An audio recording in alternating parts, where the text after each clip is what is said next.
On the pole at a record lap of over 124 miles an hour, Tommy Kendall in the normally aspirated Chevrolet Intrepid. Next to him, young Davy Jones in the Jaguar XJR16, the only two-time winner this season. On row 2, Chip Robinson and his teammate Jeff Brabham in a pair of Nissan NPT 90s with new 4-valve engines.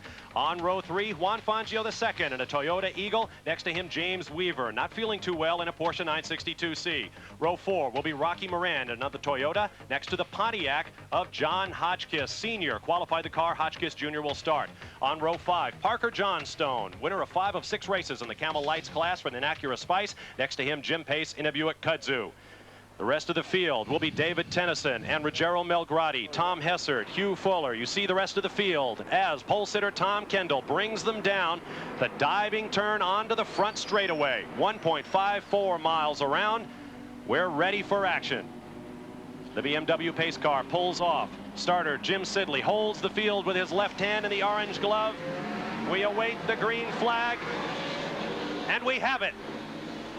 And Tommy Kendall made a fantastic start there. He really messed up those turbocharged cars just absolutely perfectly as he went past the booth here. Very long right-hander to start this race. The drivers will take an incredible beating today. A lot of G-forces, lapping at less than 45 seconds. Tommy Kendall was 2.8 seconds under the old qualifying lap record. You see the field making its way now through the S's, as David mentioned. The only left-hand. Oh, someone's smoking there. One of those front cars was smoking there as it went out of sight, but it doesn't seem to be doing it now. So Tommy Kendall comes into West Bend. This bend now is flat out in these cars, and they stay flat to the floor under the bridge. You are on board with Chip Robinson and the Nissan number 84. Robinson, the new series points leader, following a victory 3 weeks ago in Topeka, Kansas. And Robinson got around Davy Jones in the Jaguar and is in second spot now. There is Davy Jones to the right behind Chip Robinson. Meanwhile, that Chevy Intrepid with Tommy Kendall aboard is disappearing. It's not going to be an easy race for anybody this afternoon. It is extremely hot and humid here. These guys are being asked to do 2 hours. This course, as you can see, is virtually one long corner. It's like a 1.5 mile oval with just one left-hand bend thrown in, which is, that's one on there, that little flick left out of the chicane. You hardly can count that. But from here on, right down to turn 1, it's pretty well flat out. Developing at this point, just as they go down the hill, just right here, these cars are developing nearly 3.5 times the force of gravity. You see the sparks underneath the number 84 Nissan as the skid plates wear away very low, and down to the inside of Davy Jones. Took a look, but oh, Chip Robinson comes right across his bow. Same 2 drivers on the first lap across the start-finish line. You see all of those sparks underneath that Nissan. I wonder if they intended to run it that low. And you see how bumpy the track is there. Both those cars bouncing down and, of course, bouncing into each other as Chip Robinson got underneath Davy Jones going to turn 1. That was 2 laps ago.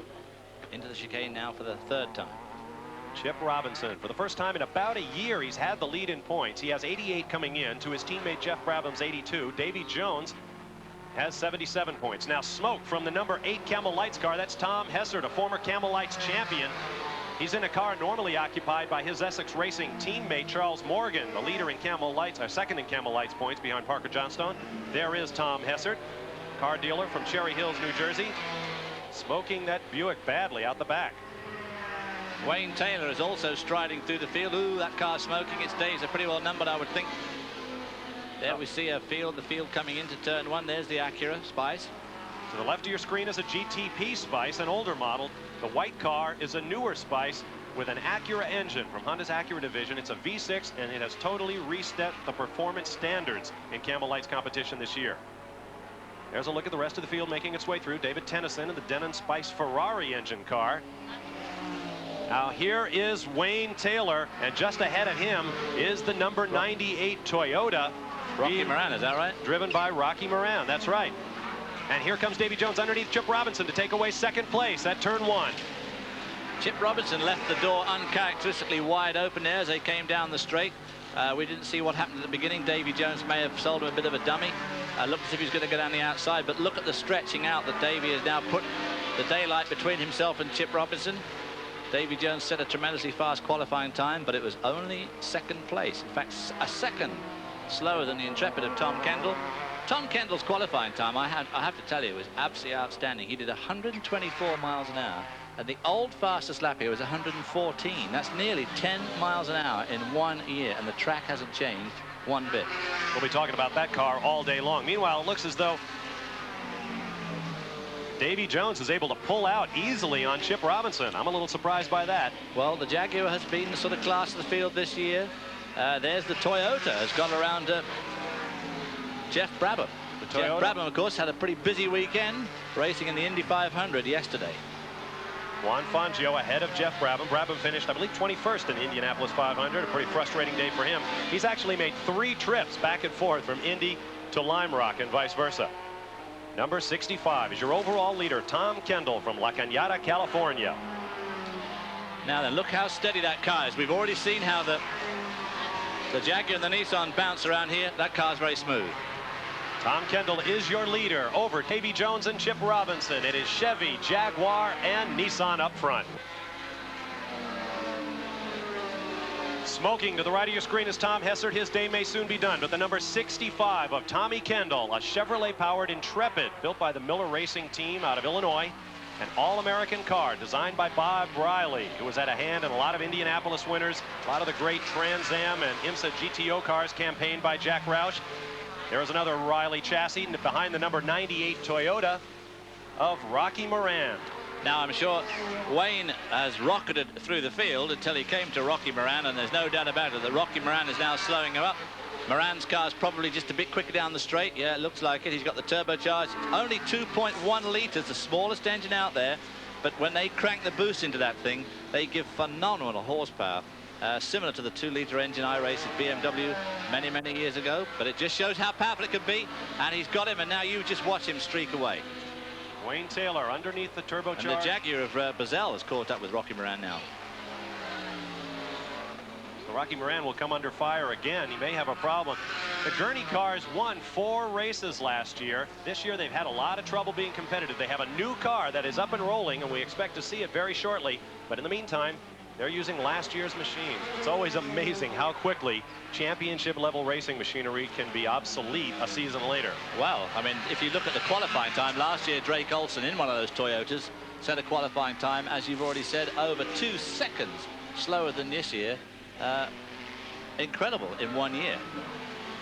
Now, Raul Boisel crashed his car in practice last week. He had one of the old Jaguar XJR10s, just absolutely wiped it out against a tire barrier. The Jaguar team sent one of their guys back to their home base in Valparaiso, Indiana on Saturday night. They loaded up their new car, this one right here, that hadn't turned a wheel. You get back up to 65, and your overall leader, Tommy Kendall. To finish my Jaguar story, the crew worked all night to get the car loaded up on the truck, drove it here to Lime Rock. They worked until 2 o'clock late yesterday, this morning, and then we're back out here at 7 o'clock this morning to get that car going. On board now with David Tennyson in the Denon Spice Ferrari in the Camel Lights ranked in the no-name straight. Now they'll have a right turn and uphill to the chicane that was added a couple of years ago to keep these cars from leaving the ground entirely. There's the 98 Toyota of Rocky Moran, followed by the Jaguar number 3 of Raul Boisel. As Bob has already told you, Boisel crashed heavily on Saturday afternoon, didn't get to qualify, and this is the first time that he's ever driven that car. Down no-name straight into the rising turn there. Rocky Moran seems to be holding at bay. Back on point with Tom Kendall, already lapping traffic. There is your Camel Lights car of Parker Johnstone behind a similar car of Hugh Fuller, I believe, out of Auburn, Alabama. We'll have to check and see whether Johnstone is being led in a Camel Lights race. That might be one of the first times this year that's happened. Whoa, Kendall coming up on the slower cars.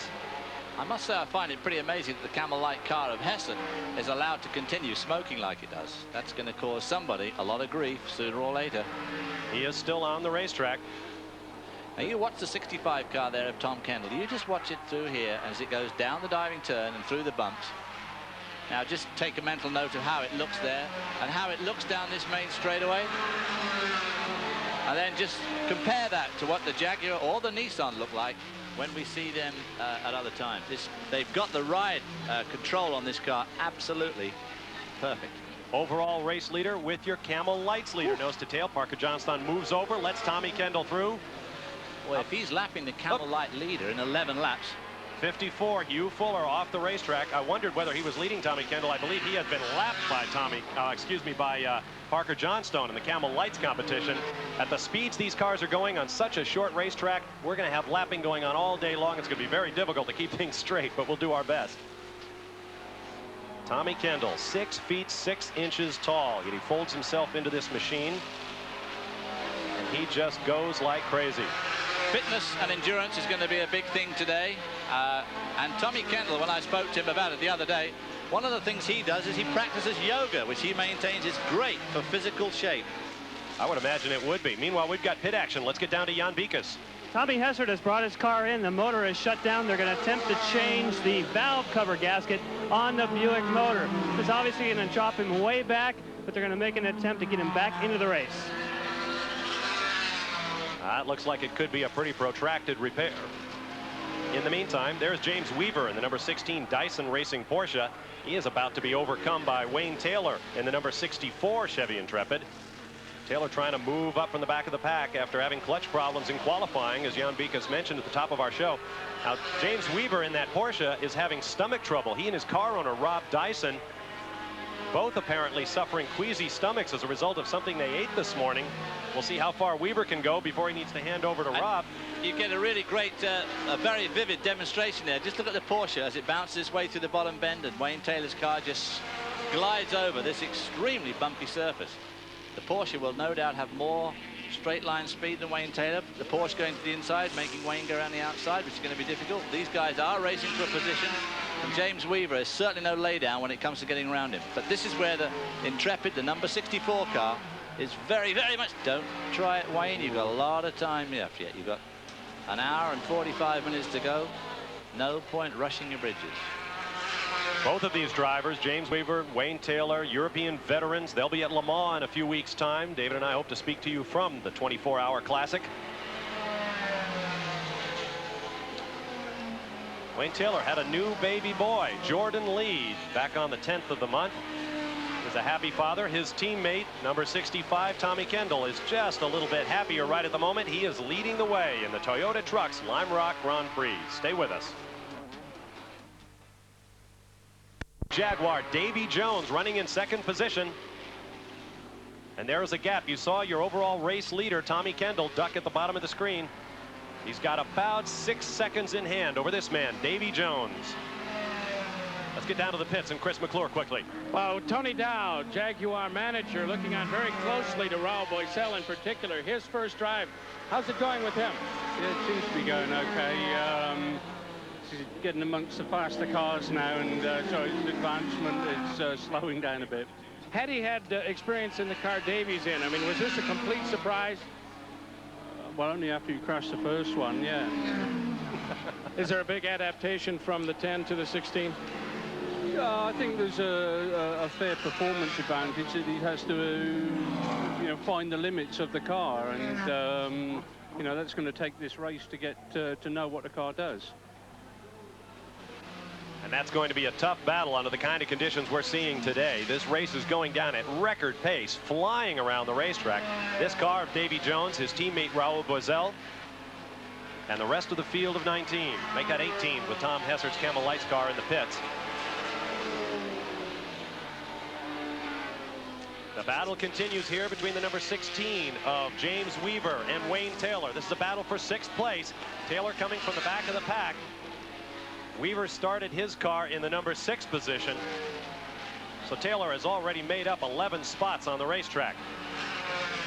Rob Dyson is the car owner in this car, but James Weaver, we are informed, is the driver at this point.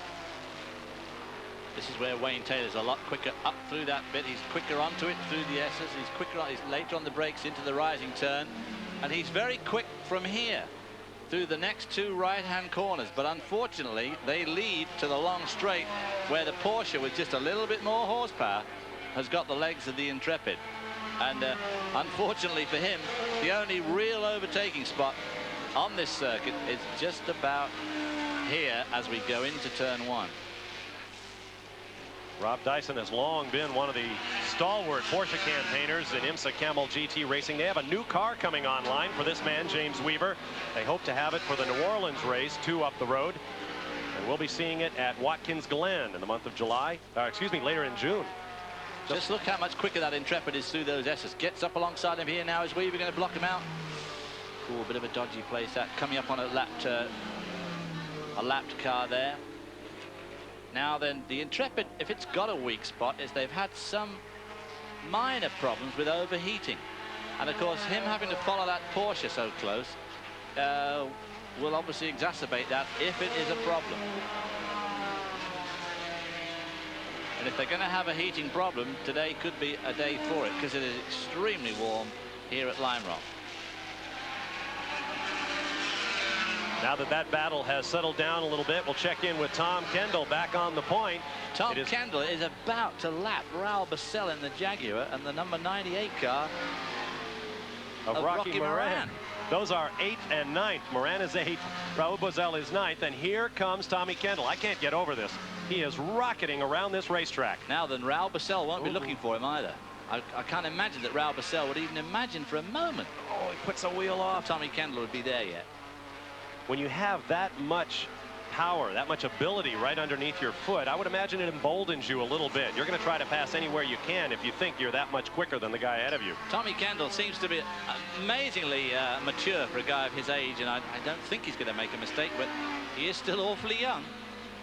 Tommy Kendall already proven himself as a champion, but still looking for that first victory in the GTP cars. The Intrepid has been impressive all weekend, much quicker than the competition. We asked Tommy Kendall where it's coming from.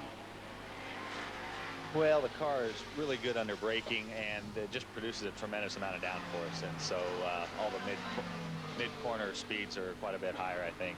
And this track, even though there's a pretty good straightaway, there's a long corner that leads onto it. So we're really not giving much away straightaway speed-wise either, because we can carry so much speed onto it. That was Rocky Moran's undoing too. When Tom Kendall slipped by on the inside, it put Rocky Moran on.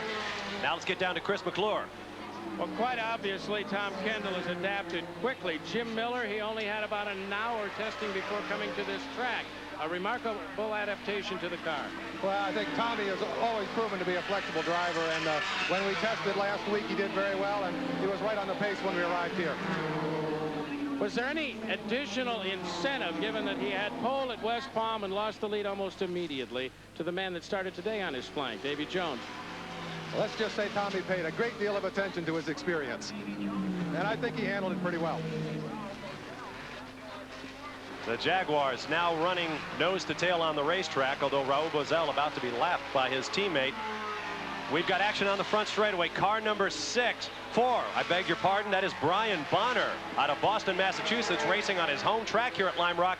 He has got a fire, a lot of smoke out of the car. And Brian Bonner out of the car as well. Good move there. That car burning pretty furiously at the rear, but they've got fire extinguishers on it now.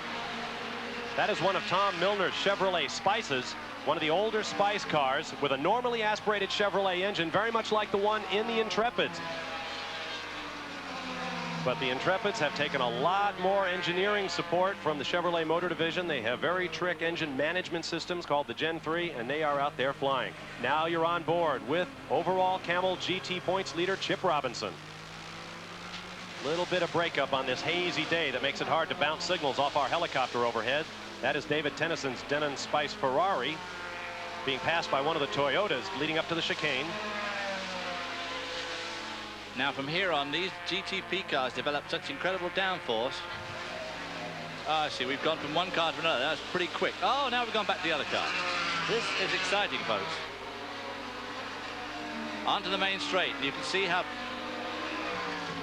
I'm sure we will see it before too long, David. This is James Weaver in the pits. That's got to be an early stop for the Porsche.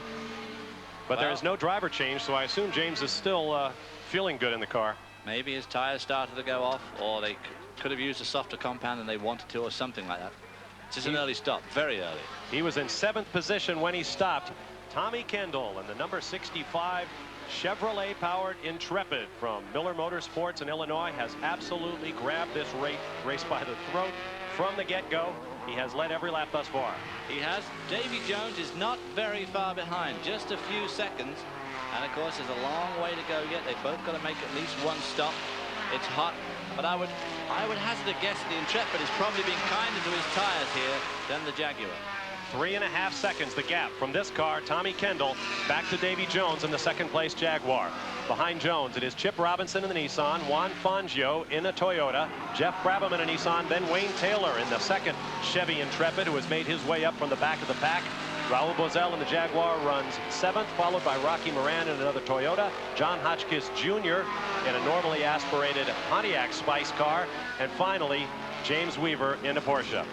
There is the number 99 car of Juan Fangio with Jeff Brabham just behind, the 3-time defending Camel GT champion.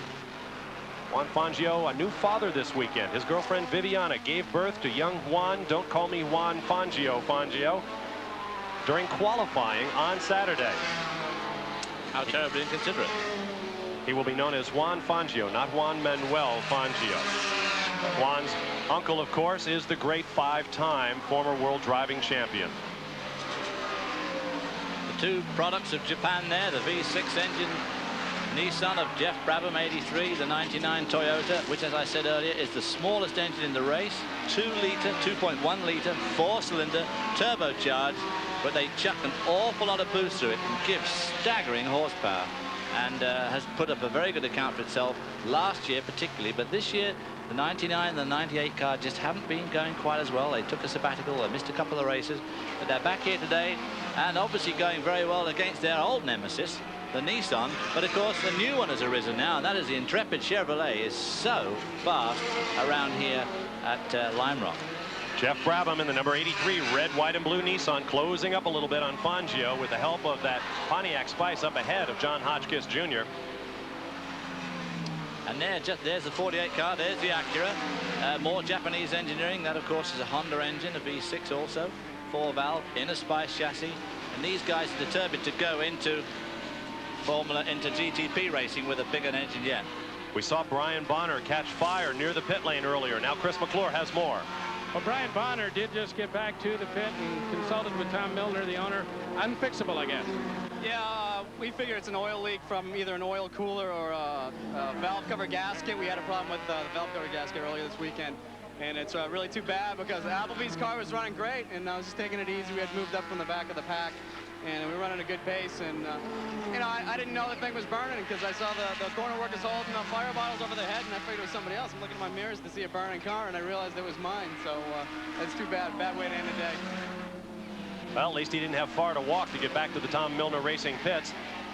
Number 98, Rocky Moran, all 6 foot 1 inch, 210 pounds of him. Rocky is a big guy.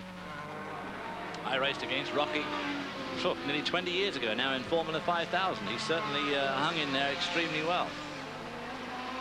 This year was the first in many that Rocky Moran was not at Indianapolis. He has driven at the Speedway for many years, but he is one of Dan Gurney's favorite drivers. He will be with the Toyota Eagle program through its new iteration when that new car comes online very soon. And it is a very different car. Wait till you see it. And of course it's going to need to be very effective if today's demonstration by the Intrepid Chevrolet is anything to go by. And of course the Jaguar. The Jaguar is going extremely strongly. There's the 84 Nissan. Chip Robinson running 3rd on the racetrack.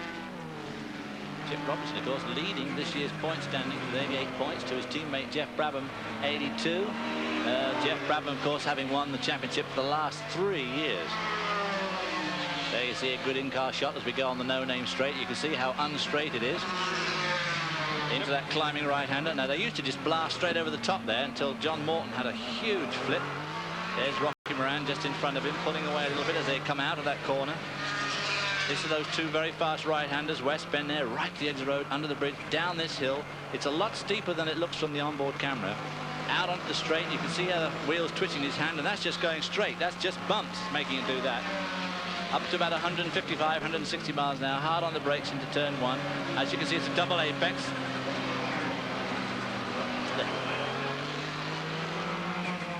There is Chip Robinson, who we spoke to before the race.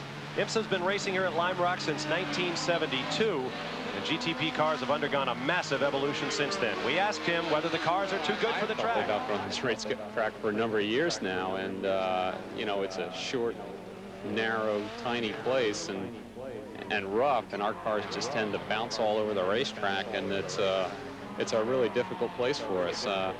You know, it's in a way it's a shame because this is such a great area of the country to come to. I mean, I love the area, and every time we come, you know, the facilities here look better. You know, they're building new buildings all the time, and it really looks nice. But the track itself is just a little behind the times, I think, as for our cars. Well, Chip Robinson should know he has driven all of the state-of-the-art cars in Camel GT racing, but for perhaps the Toyota just ahead of him right now. Tom Kendall is your leader over Davy Jones, and we'll be right back to Lime Rock.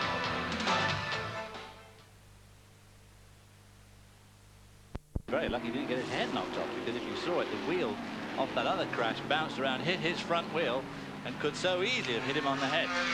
But that's not going to happen by the look of things to Tom Kendall.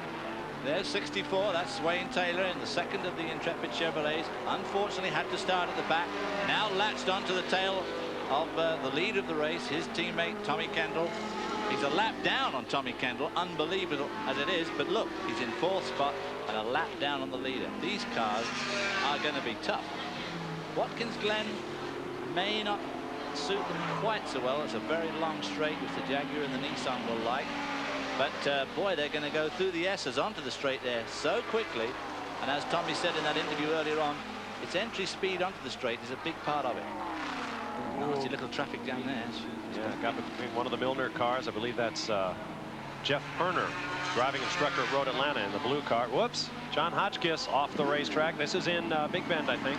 That's John Hotchkiss Jr., who raced with my son Greg a few times in Formula 3 in England and did a little bit of Barber Saab here.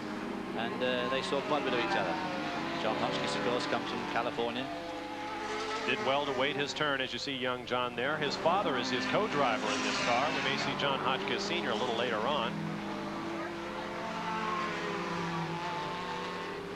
We have 3 cars on the lead lap. Tommy Kendall, Davy Jones in the Jaguar, Chip Robinson in the Nissan. This car of Hotchkiss was running in 9th place at the time, probably lost the position on the racetrack. There are the matched Chevy Intrepids, 64 car, second in line there. 1 lap down is Wayne Taylor. They've now got about a half a lap, near enough, as they go through that first of the S's. Davy Jones just went past our commentary point. That's about a third of a lap advantage. Tommy Kendall seems to be good in traffic. Davy Jones is braver than Dick Tracy, and he's good in traffic. Tommy Kendall just gives that terribly nice guy demeanor, but the guy in traffic is something else, and he's got the car to do it with. Terrific response from this big Chevrolet 6-liter, 366 cubic inch, tremendous torque, very good horsepower, instant response, and all the grip in the world to make it work. And boy, he is making it work. This is the corner, Big Bend, where these 2 cars are absolutely mind-blowingly quick to everybody else. 64 Wayne Taylor has a tremendous sports car reputation in Europe, but he's evenly matched with Tommy Kendall, who started racing in IMSA racing in 1964. There you see Wayne. He's bought himself a house down in Altamont Springs, Florida, for he and his wife and his 2 children, including new Jordan Lee, born just about 10 days ago. See how good they are through that chicane too. They're none of that bouncing around that the other people. These cars use Penske shocks. Roger Penske, of course, so well known to Indy viewers. Yes, they won again, and they have developed a shock absorber system that a lot of people use on their race cars, and they certainly seem to be doing the trick here. The car is noticeably better on damping than any other car out there. You saw James Weaver. There he is, hitting Rob Dyson's car. Looks as though James will get out. Yep, that's him. Rob Dyson, the car owner, will get in. Well, when you're not doing very well, I mean, quite frankly, they're running sort of towards the back of the pack in 10th spot. And if you're not feeling very well, and there's obviously no real point to be gained in leaving James out there, although he's considerably quicker than Rob Dyson, if he's not feeling very well, there's no point in him just staying there all afternoon. Well, they'll have a new car online before too long, and maybe it will take technology another step further. Oh, Davy Jones there. Being carved up by the Hugh Fuller, Mike Allison sharing that Buick-powered Spice. Hugh Fuller out of Auburn, Alabama started it. Whoop, John Hotchkiss Jr. off again. I suspect that either John Hotchkiss is getting tired, but that's exactly the same spot, almost to the inch, or his tires are going away. He will get back on the racetrack. He has a little bit of a gap, but not much of one. Here's another look. Oh, Seems like he may have got tagged. He tried to turn in. The number 9 of Jim Pace was underneath him. It really left him nowhere to go. Rode him right to the outside of the track. Now Jim Pace in the number 9 car is running in 15th, and that's the sort of thing that's inclined to get up your nose, because he was being lapped by Hotchkiss in the Camel Light car, and he tried to be clever and got inside John Hotchkiss and pushed Hotchkiss off the road again. And it is, to say the least, extremely irritating. The gap more than 15 seconds from the first place car of Tom Kendall to this man, Davy Jones. Now, Jaguar has had a great year. They've won 3 of the first 6 races this season. We asked Davy Jones before the race where he expected the main competition from.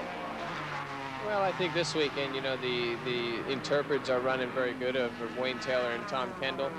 This track is the type of track that can suit their car really well. It's a much lighter car. It's normally aspirated. They can tend to run a little bit softer on tires, so you know they're going to be real tough to beat. I think the Nissans are always competitive, and same with the Toyotas. It's going to be, but on the other hand, it's a long race, 2 hours. It's physically demanding around here, so it's going to be a tough race. Davy Jones just gave you all the reasons why Tommy Kendall could find himself in trouble, and there he is, perched sideways on the curb. The car has not moved. I'm wondering if he killed it. I would say that it is killed. He's making frantic hand signals. We can just see him through the windscreen there. That's in Big Bend, just coming out of turn 1, leading into the S's. And he has not moved. You saw his hands working on the dashboard. Look out, buddy. We want to be able to see, too. I think he is having trouble getting it started, and he wants a tow. He's not getting much help. He either wants a tow or he wants a push. No one wants to walk across the road to give him. Oh, there they are. If I were right there, I think I'd want him to pull me off. I mean, he's got his front wheels on the racetrack. Cars coming through, being thrown in his direction by the turn. Well, he's lost at least a lap while he's been stuck there.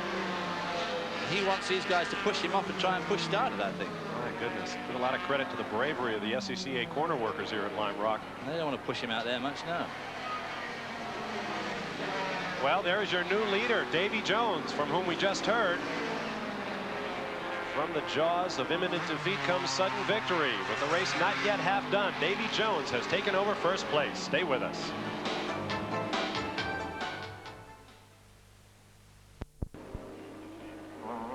Chip Robinson of the number 84 Nissan looking to widen his overall points lead in the Imsa Camel GT Series this year. Bob Barsha, David Hobbs, Chris McClure, and Jan Beekes with you on a bright, sunny, and very hot day today. There you see Chip Robinson, the 1987 Camel GT champion. The last champion before Jeff Brabham took over for Nissan and dominated the last 3 seasons. What a break it would be for him. 20 points for the victory. His teammate Brabham, second in points by 6, runs third on the racetrack, so Chip would be able to open up his championship lead with a victory here today. You're on board with Robinson. It would be a big break for Chip Robinson. They certainly have not been the fastest combination this weekend, but they've been the surest. He's kept out of the trouble and driven a good, sound, solid race, and is now looks like he's going to reap the benefit of it. Robinson passing a slower car in West Bend. That's where Wayne Taylor and Parker Johnstone went off. Now down the diving turn onto the front straightaway. See if he reaches down and take a gear. No, he took that corner in top gear, reaching over 155 miles an hour as he flashes across the start-finish line, under the walkover bridge, into turn 1. Robinson is not flying to races like most of these drivers do. He is driving. He has since the very first race of the season in Daytona Beach, Florida. He has a 38-foot motor coach. He tows a little 4-wheel drive Nissan behind it, and he is driving to all the races this year. He's videotaping his adventures along the way, and he has had a couple. Not all of them great. Somebody broke into his little 4-wheeler and stole his CD player a while back, but he says on balance it's been one of the greatest experiences of his life. That in front of him is the number 3 Jaguar of Raul Basel. That at the moment is running in 6th place, but of course it's 2 laps down on the leader, which is Chip Robinson right behind him. So Chip has no particular urge to get by him, except that he would like to get Raul Basel between him and Juan Fangio in the Toyota. Robinson's last lap, 112 miles an hour. That's about 5 or 6 miles an hour off what we had at the beginning of this race. and he seems to be opening up nevertheless. I think the track has become slippery. There's a lot of rolled up rubber and grit and pebbles around the place. It's got hot. The tires are probably starting to go off just a little bit. And I'm sure the drivers are starting to go off just a little bit. So you can see every reason why the pace should come down. This is the time when you've really got to concentrate very hard as a driver. As the heat and the tiredness start to get at you, you have to be very careful not to let it get right to you. I think he's got a bit of a brake problem too, because I noticed his brake lights come on there just as he came onto the main straight, which kind of showed me that maybe he's doing a bit of left foot braking to pump them up. It could be that he's getting a lot more travel on his brake pedal than he wants, and he's having to keep them pumped up with his left foot.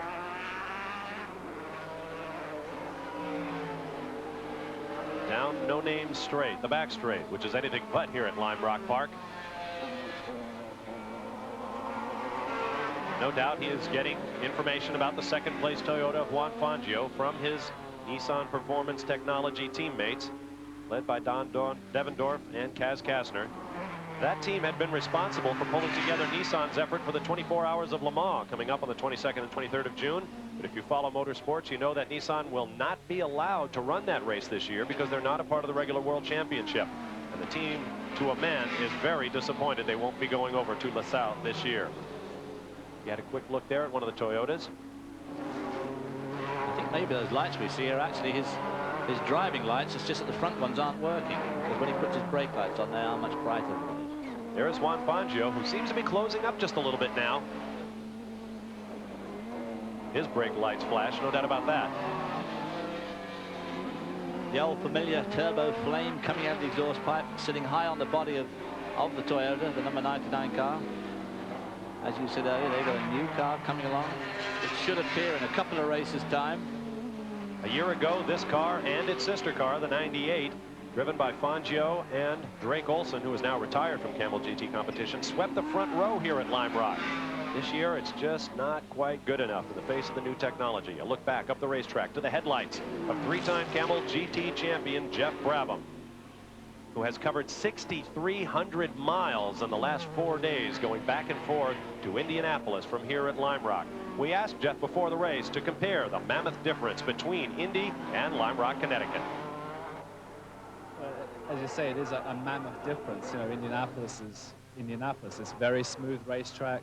You know, you're running, you know, around 220, 225 down the straightaways, and you don't lift to go into the corners. Now you get to Lime Rock here, you come probably to the roughest racetrack we ever go to. You know, all of a sudden I'm racing a car with a roof over its head, and yeah, I'm suffering a little bit of culture shock here. It seems, but I think in some ways it's a help, because the two situations are so much different that it's you know, you definitely know where you are. You're not going to get confused at any stage. You know? After nearly 2 hours in temperatures of over 80 degrees ambient, you can imagine what it's like inside the car. It's probably about 120 or so in these enclosed cockpits. And people don't realize, you know, just how physical driving a car like this is. You're constantly pumping the brake and the accelerator, expending a lot of energy with the right foot on the brake pedal, steering the car all the time. You've seen on those onboard cameras just how much wheel movement they put into it all the time, and there is no let-up. And shifting gear, of course, probably 15 or 20 times a lap here, depending on the engine configuration, gear ratios, and so on, but at least 15. I mean, it is hard work. Plus, you have that tremendous G-force and all that bumping around. The 99 in white of Juan Manuel Fangio in that Toyota is definitely closing up on race leader Chip Robinson. There's the gap. No cars between them, barely more than a second on the racetrack. Well, Robinson, of course, has the undoubted disadvantage that he's trapped behind Raul Bussell. Raul Bussell has driven a good race this afternoon. He's had to come from the back of the grid like Wayne Taylor. And now, of course, he's in a car that he's never, ever driven before. And as Tony Dow says, it'll take a race to get used to the hang of the car. He wants to keep his pressure up because he doesn't particularly want to let Chip Robinson win this race, because Chip's leading the championship. He'd rather see this car, the 99 car of Fangio, win it, quite frankly. Points are everything in Camel GT racing. Your leader is Robinson over this man, Juan Fangio. Jeff Brabham runs third. 1 lap down, Wayne Taylor, Tom Kendall, Raul Boesel. 4 laps down at this point, Davy Jones, after that long unscheduled pit stop after he collided with another car, followed by Jeff Perner, Rocky Moran, and Ken Knott, the leader in the Camel Lights class. Now they're all catching up with the number 10 car again. That should be good fun. Less than 3/4 of a second separates Juan Manuel Fangio from your race leader, Chip Robinson. There they are on the racetrack. The red, white, and blue 84 of Robinson. There is Fangio looking for that first victory for Toyota in 1991. It'd be great to get it here in their namesake event.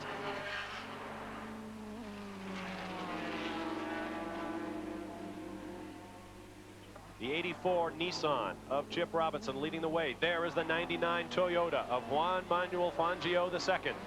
Celebrated the birth of his first son this weekend on Saturday during qualifying for this race. He would like nothing better than to welcome his new son into the world with a victory by Daddy here at Lime Rock. Well, he was catching up with the Brabham of Chip Robinson and the Nissan of Chip Robinson, but Chip seems to have managed to pull out of it. Chip and Raul Basel seem to put some daylight between themselves and Juan Manuel Fangio III. And I don't think they're going to have time to catch it up again because there's only about 2 laps to go, probably. Hard to tell exactly. This is a timed race. When the leader crosses the line, if there is still time to go, the field will make another lap. So we'll try to bring you the last lap as soon as we know that it is in fact happening. But it's a little bit approximate when we're not running a standard and prescribed number of laps. Once more through West Bend, where the biggest accident of the day took place. Wayne Taylor and Parker Johnstone getting together, and Johnstone apparently destroying the dominant car in the Camel Lights class. Chip Robinson now looks underneath Raul Basel, going into one. Oh, and they did touch. Got him. Bumps Basel off the racetrack. Well off the racetrack. Raul Basel got it all gathered up there. Boy, he'll be miffed. That's his second trip off at both ends of the track. He went off at the diving turn at the other end of the racetrack when he got together with a Camel Lights car earlier in the race. Here's another look. Boom, right there. Chip Robinson got underneath Raul Basel's right rear wheel, and at that point there was very little Basel could do. Boy, I mean, he just pretty well smacked him from behind. He wasn't messing about. He didn't just get down alongside him. He just nerfed him from the back. Well, let's see if Chip Robinson needed to be in such a hurry. No apparent damage to the Nissan. Juan Manuel Fangio has dropped back significantly now, though. Oh, there he comes out from behind a slower car at the back of your picture. It's not over yet. Fangio has clear track between he and the race leader. There's your leader in Camera Lights. Ken Knott of Kennesaw, Georgia, has taken over for David Tennyson, and together they have led this class since Parker Johnstone went off on lap number 90, roughly.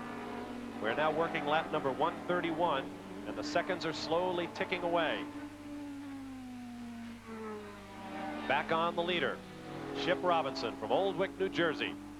Now, here's an interesting thing. 98 is a car that's being lapped. And that, of course, could hold him up very, very badly to allow. If I'm on the Toyota team, I'm telling Rocky Moran to drive the widest Toyota in history, but he's not able to hold Chip Robinson back. Well, I think that was a terrible tactical error. He just gave him all the room in the world. Might not have been communicated to him that this is the race leader and that the second place car is his own teammate. We're now given notice that this is the final lap of the race.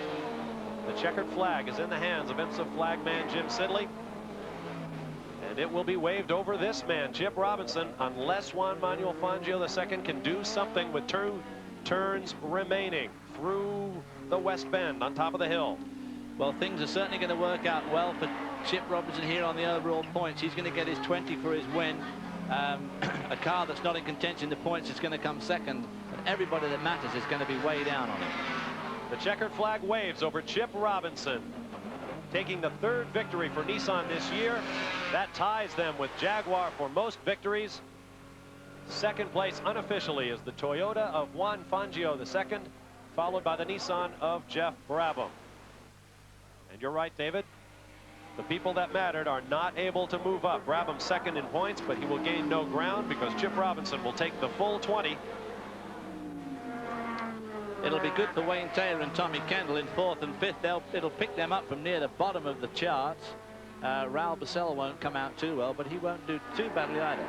There is our lights leader, Ken Knott, taking a victory. His first, I believe, in Camel GT competition. Teaming with David Tennyson and the Denon Spice Ferrari. Across the line he comes, and they will make their way to victory lane as well as surprise winners of the Camel Lights class in today's race. Chip Robinson has just climbed out of the car, and frankly, you look fresher than I thought you might, although I know you're tired. Well, I am tired. Those last few laps were pretty hard, and I knew Juan was coming on, and I was pushing pretty hard and trying to get by the Jaguar, and it was a lot to, keep me busy. And then I had a throttle problem. My return springs broke about 5-6 laps from the end, and its throttle was sticking wide open a few times, so that made it extra interesting.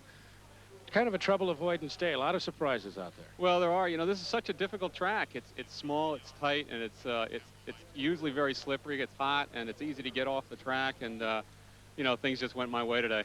Chip Robinson, he won the Camel GT, and Jan Bika standing by with the lights winner. Ken Nutt and David Tennyson, great race. Boy, it looks hot out there, Ken. It's like an oven out there, Jan. David, you guys just got to be great. You brought Ken in, and you thought you might need some help. You said you didn't, but you guys pulled it off. Yeah, we sure did. That was our strategy. That if I got really tired, we'd put Ken in the car, and he'd be fresh, and maybe Parker or any of the other guys would be getting tired. But it worked out great. Sure did. All right, Ken. Thanks a lot. Chip Robinson comes through with what appeared to be an outgunned Nissan in the face of the Chevy Intrepids. He wins over Juan Fangio with an inspired drive for Toyota on the day after the birth of his first son. Congratulations to all of our finishers. We'll give you our final results, and we thank you for being with us. For David Hobbs and Chris McClure, as well as Jan Bikas, I'm Bob Barsha. So long from the first day of summer at Lime Rock, Connecticut.